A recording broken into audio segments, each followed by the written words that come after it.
दीक्षीरतानि च आहारं भक्षभोजं च नैवेद्यं प्रतिगृह्यतां धेन मुद्रां गदसहितां अमृतोस्तमते स्वाहा ॐ सत्यं ते वर्षामि ॐ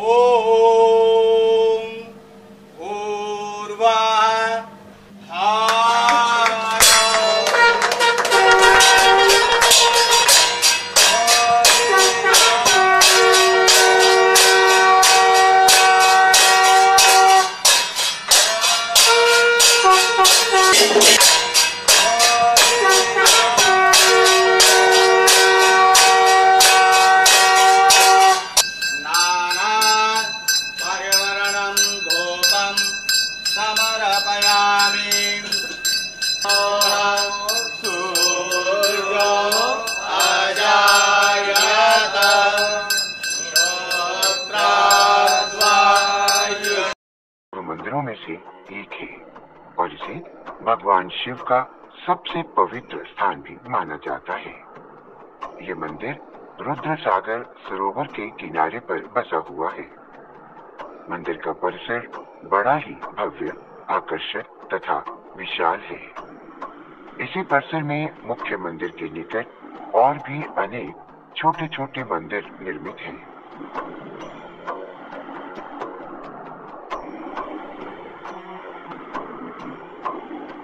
मंदिर के पूरे परिसर की आधुनिक किंतु बड़े ही आकर्षक ढंग से सज्जा की गई है।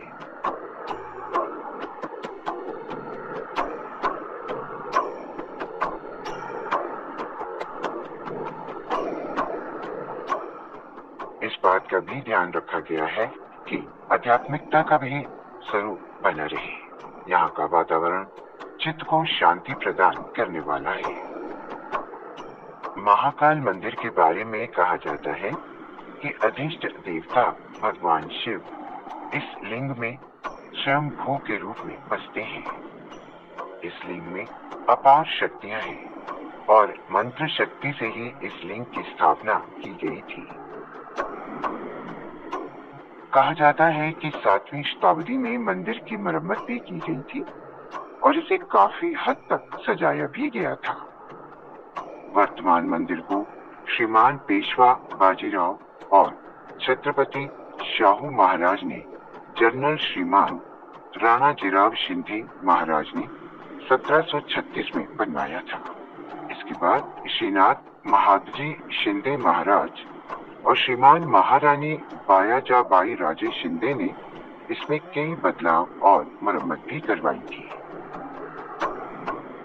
महाराज श्रीमंत जयाजीराव साहेब शिंदे आलीजा बहादुर के समय में 1886 तक ग्वालियर रियासत के बहुत से कार्यक्रमों को इस मंदिर में ही आयोजित किया जाता था।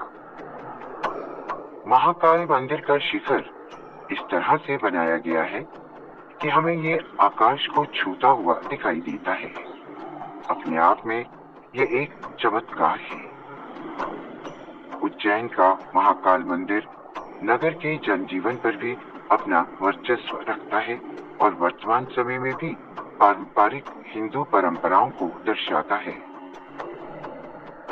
इस पवित्र तीर्थ स्थान को 18 महाशक्ति पीठ में भी शामिल किया गया है। शक्तिपीठ भी एक प्रकार से तीर्थ स्थल ही होते हैं, जहां ऐसा माना जाता है कि उस जगह पर जाने से इंसान के शरीर को आंतरिक शक्ति मिलती है। सभी शक्तिपीठ अपनी शक्तियों के लिए प्रसिद्ध हैं। सदाशिव मंदिर समानुभूति को दर्शाने वाला मंदिर है, जहां भक्त सच्चे दिल से भगवान शिव की प्रार्थना करते हैं। ये मंदिर सुबह 4 बजे से रात 11 बजे तक खुला रहता है। मंदिर का अग्रभाग नवनिर्मित प्रतीत होता है। इस भाग के द्वार से भक्तों को सीढ़ियां उतरकर भगवान महाकाल के मंदिर में प्रवेश करना होता है। इन सीढ़ियों के उतरने के उपरांत एक खुला आंगन है। सीढ़ियां जहां इस आंगन में समाप्त होती हैं, वहीं से दाईं ओर मुख्य मंदिर है। इस आंगन में और भी छोटे छोटे अनेक मंदिर हैं। ये मंदिर विभिन्न देवी देवताओं को समर्पित किए गए हैं।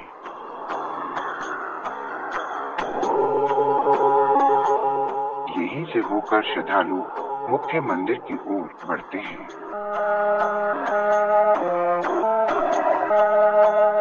इस गलियारे में दीवार के संग एक लंबी नली निर्मित की गई है, जहां भक्त दूध और जल अर्पित कर देते हैं, जो सीधा शिवलिंग पर गिरता है।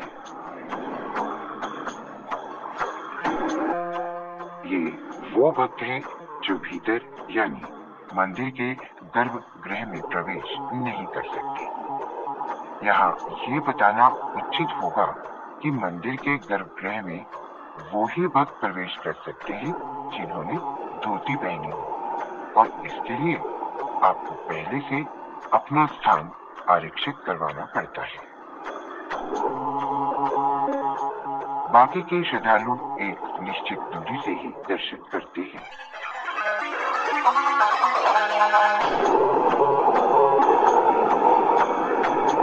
इस मंदिर की स्थापना का वर्णन अनेक धार्मिक ग्रंथों में मिलता है।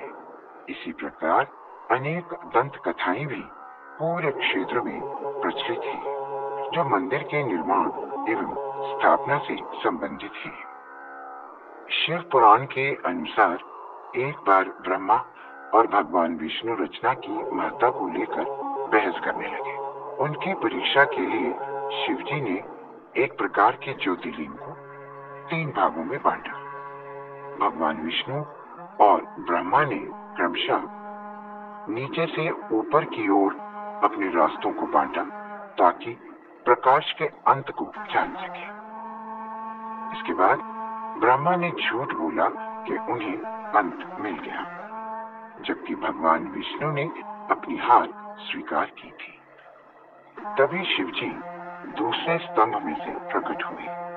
झूठ बोलने के कारण उन्होंने ब्रह्मा जी को अभिशाप दिया कि दैवीय पूजा में ब्रह्मा को कोई स्थान नहीं मिलेगा, जबकि भगवान विष्णु को लोग हमेशा पूजते रहेंगे।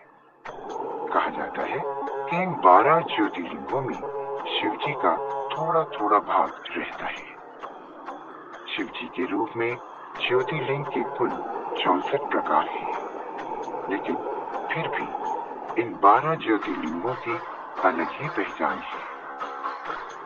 12 ज्योतिर्लिंगों में से हर एक ज्योतिर्लिंग का एक अपना ही अलग नाम है, जो भगवान शिव के विविध प्रत्यक्षीकरण पर आधारित है। एक और कथा के अनुसार अवंती नगरी में एक वेद कर्मरत ब्राह्मण रहा करते थे। वेदप्रिय नाम के वो ब्राह्मण अपने घर में अग्नि की स्थापना कर प्रतिदिन अग्निहोत्र करते थे और वैदिक कर्मों के अनुष्ठान में लगे रहते थे। भगवान शंकर के परम भक्त व ब्राह्मण प्रतिदिन पार्थिव लिंग का निर्माण कर शास्त्र विधि से उसकी पूजा करते थे। उनके शिव पूजा परायण ही 4 पुत्र हुए। उन चारों पुत्रों के नाम देवप्रिय, प्रियमेधा, संस्कृत और सुवृत थे। उन दिनों रत्नमाल पर्वत पर दूषण नाम वाले धर्म विरोधी एक असुर ने वेद धर्म तथा धर्मात्माओं पर आक्रमण कर दिया। उस असुर को ब्रह्मा से अजयता का वर मिला था। सबको सताने के बाद अंत में उस असुर ने भारी सेना लेकर अवंती यानी उज्जैन के उन पवित्र और कर्मनिष्ठ ब्राह्मणों पर चढ़ाई कर दी। उस असुर की आज्ञा से 4 भयानक दैत्य चारों दिशाओं में प्रलय काल की आग के समान प्रकट हो गए। अवंती नगर के निवासी सभी ब्राह्मण जब उस संकट में घबराने लगे, तब उन चारों शिव भक्त भाइयों ने उन्हें आश्वासन देते हुए कहा, आप लोग भक्तों के हितकारी भगवान शिव पर भरोसा रखें। उसके बाद वे चारों ब्राह्मण बंधु शिव जी की पूजन कर उनके ही ध्यान में तल्लीन हो गए। सेना सहित दूषण ध्यानमग्न उन ब्राह्मणों के पास पहुंच गया। उन ब्राह्मणों को देखते ही ललकारते हुए बोल उठा कि इन्हें बांधकर मार डालो। वेद प्रिय के उन ब्राह्मण पुत्रों ने उस दैत्य के द्वारा कही गई बातों पर ध्यान नहीं दिया और भगवान शिव के ध्यान में मग्न रहे। जब उस दुष्ट दैत्य ने ये समझ लिया कि हमारी डांट डपट से कुछ भी परिणाम निकलने वाला नहीं है, तब उसने ब्राह्मणों को मार डालने का निश्चय किया। उसने ज्यों ही उन शिव भक्तों के प्राण लेने हेतु शस्त्र उठाया, त्यों ही उनके द्वारा पूजित उस पार्थिव लिंग की जगह गंभीर आवाज के साथ एक गड्ढा प्रकट हो गया और तत्काल उस गड्ढे के विकट और भयंकर रूपधारी भगवान शिव प्रकट हो गए। दुष्टों का विनाश करने वाले तथा सज्जन पुरुषों के कल्याणकर्ता भगवान शिव ही महाकाल के रूप में इस पृथ्वी पर विख्यात हुए। उन्होंने दैत्यों से कहा, अरे दुष्टों, तुझ जैसे हत्यारों के लिए मैं महाकाल प्रकट हुआ हूँ। इस प्रकार महाकाल भगवान शिव ने अपने हुंकार मात्र से ही उन दैत्यों को भस्म कर डाला। उन शिव भक्तों ब्राह्मणों पर अति प्रसन्न भगवान शंकर ने उन्हें आश्वस्त करते हुए कहा कि मैं महाकाल माहेश्वर तुम लोगों पर प्रसन्न हूँ, तुम लोग वर मांगो। महाकाल की वाणी सुनकर भक्तिभाव से पूर्ण उन ब्राह्मणों ने हाथ जोड़कर भी नम्रता पूर्वक कहा, दुष्टों को दंड देने वाले महाकाल शंभु, आप हम सबको इस संसार सागर से मुक्त कर दें। हे भगवान शिव, आप आम जनता के कल्याण तथा उनकी रक्षा के लिए यही हमेशा के लिए विराजिए। प्रभु, आप अपने दर्शनार्थी मनुष्यों का सदा उद्धार करते रहे। भगवान शंकर ने उन ब्राह्मणों को सद्गति प्रदान की और अपने भक्तों की सुरक्षा के लिए उस गड्ढे में स्थित हो गए। उस गड्ढे के चारों ओर की लगभग 3-3 किलोमीटर भूमि लिंग रूपी भगवान शिव की स्थली बन गई। ऐसे भगवान शिव इस धरती पर महाकाल के नाम से प्रसिद्ध हुए।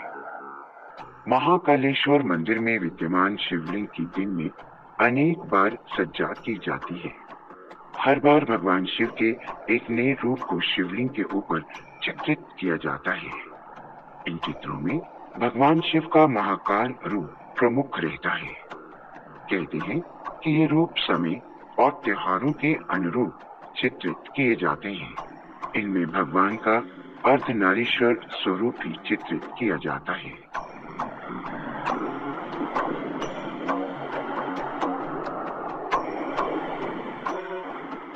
ये सज्जा जहाँ एक और आस्था को उजागर करती है, वहीं दूसरी ओर कलात्मकता को भी प्रदर्शित करती है।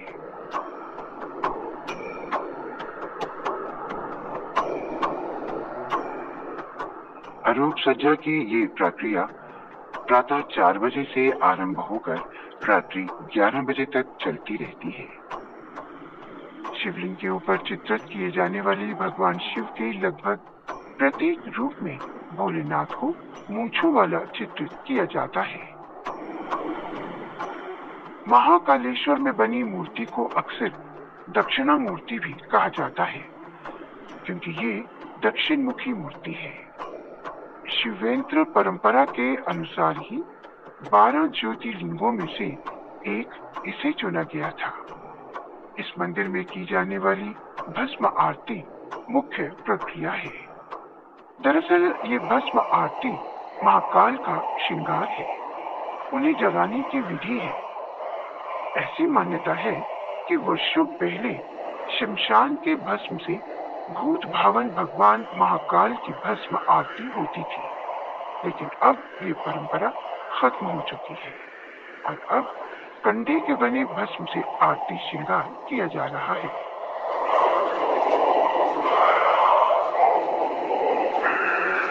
महाकाल की आरती भस्म से होने के पीछे ऐसी मान्यता है कि महाकाल शमशान के साधक हैं और यही इनका श्रृंगार और आभूषण है। मंदिर की भीतरी सज्जा बड़ी ही आकर्षक एवं कलात्मक है। दीवारों तथा दरवाजों पर चांदी और श्वेत धातु के पत्रे जड़े हुए हैं। इन सभी पत्रों पर बड़ी ही सूक्ष्म शिल्पकारी की गई है। कई प्रकार के चित्र उकेरे गए हैं।